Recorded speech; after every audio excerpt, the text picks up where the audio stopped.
Hello everyone, I welcome you back to another episode of Behind the Judgment with Masibanda. This is a space where we pause, look deeper, and ask questions that the society often avoids. We also talk about those topics that families avoid to talk about because they feel that they're uncomfortable. So today we are unpacking a story that is so familiar, but it seems almost invisible. We are going to talk about the story of a first child. The one who held the family together. The one who stepped in early, gave more, and grew up faster than everybody else. But tonight we ask, at what cost did they do all these things? And why are they judged when they finally say, I need boundaries? So again, before someone becomes so defensive, I love my African culture. I uphold my African culture, but there are certain things that needs to be questioned. And that's what we are going to do today. So in many African families, being the firstborn doesn't just mean being older, but it means being responsible. Being responsible for school fees, responsible for siblings' well-being, responsible for being strong, silent, and available. So these responsibilities often comes without discussion and without consent. It's assumed that when you are the first child, you have to be responsible for this, and that. And when this child grows up and begins to ask questions like, when do I get to live my own life? They are suddenly labeled as being selfish, ungrateful, or they have changed.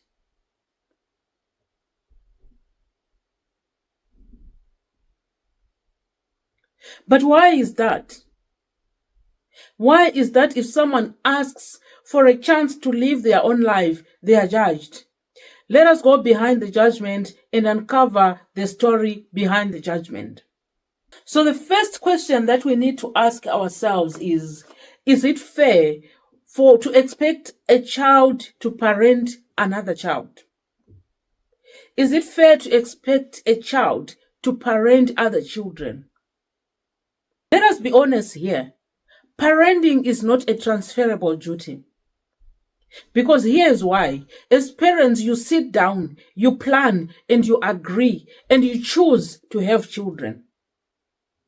But then when you pass your parental responsibilities to another child, they never agreed to have children. They never planned for that.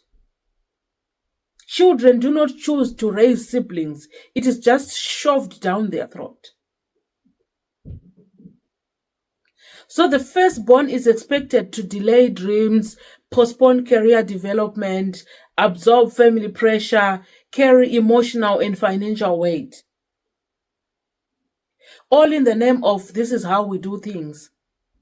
But fairness cannot exist where choice is absent. So let us talk about this. When does the first child plan their life? Because the moment you start working, the moment you start earning, parental responsibilities are passed on to you. When do they start to live their own life? When exactly is the first child allowed to plan their own life? Is it after everyone graduates? Or maybe after everyone gets a job? Or maybe after everyone gets married? So for many firstborns, that moment never officially comes. Their future is always scheduled after everyone else emerges. So they learn to postpone themselves indefinitely. And then there is another anchor to this story that becomes very uncomfortable, where dependence goes too far. So at first, the help is necessary, but over time, some things change. Some siblings will stop striving, they will stop trying because they know support is guaranteed.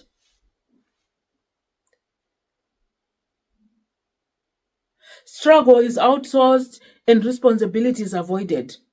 They avoid being responsible because they know there's a big brother somewhere, there's a big sister somewhere who is going to carry them. Now that's when this whole situation becomes uncomfortable, because the firstborn becomes less a sibling, but more of a system. But then what happens when the system wants to shut down? Because they can't be there for you forever. Even if it was your own parent, they can't be there for you forever. There is a time where you have to be independent. And then let's talk about another hot angle to this whole issue of the firstborn child being responsible for other children. That is when the firstborn child decides to get married, whether you're female or you're male. There's a lot of drama that comes along when this first child decides to get married.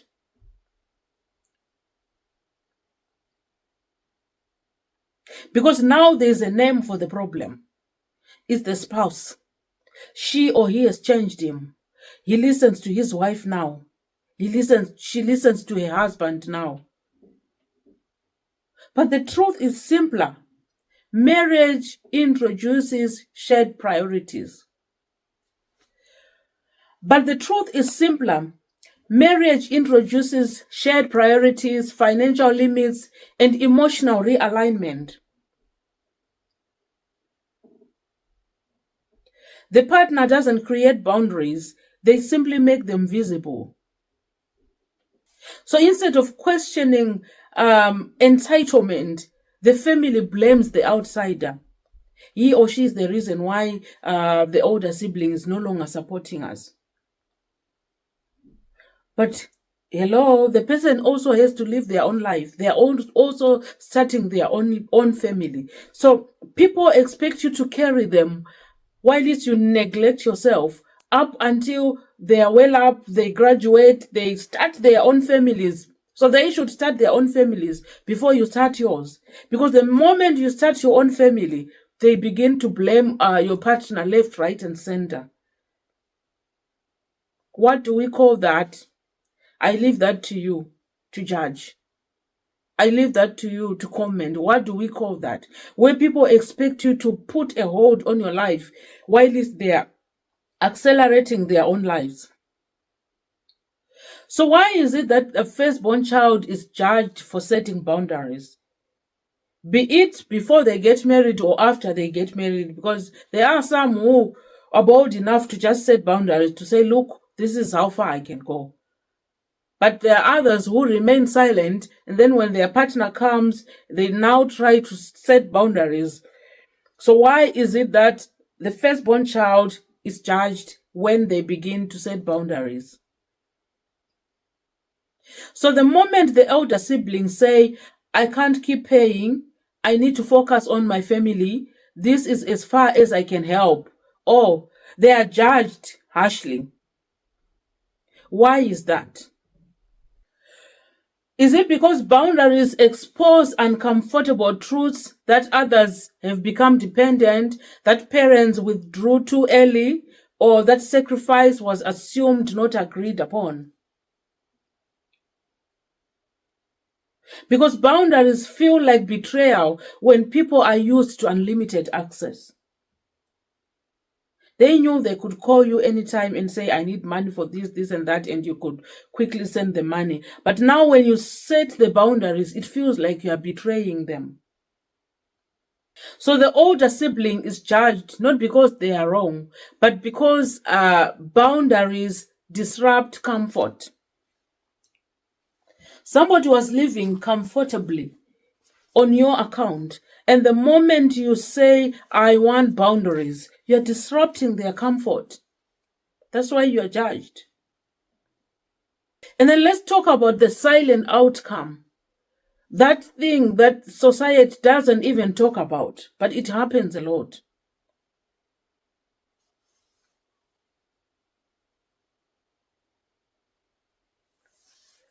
This is where the younger siblings will grow up, they succeed, they move on, they start their own families. Some move abroad, move to cities. They've got their own lives now. And they forget the one who held them up together, the one who helped them. The person who held things together quietly starts again. He starts very late, tired, and alone at some instances. So their sacrifice become history, a history that no one wants to revisit and talk about. Not remembered, but just assumed. No one wants to talk about what happened, the help they have received. They move on with their lives. And at times, the older sibling gets to retirement without anything to their name because they were helping others. But when those siblings look at the elder sibling, they look at him or her as a failure because they are doing quite well. Somebody carried them. So what is it that we can do differently as a society and especially as parents?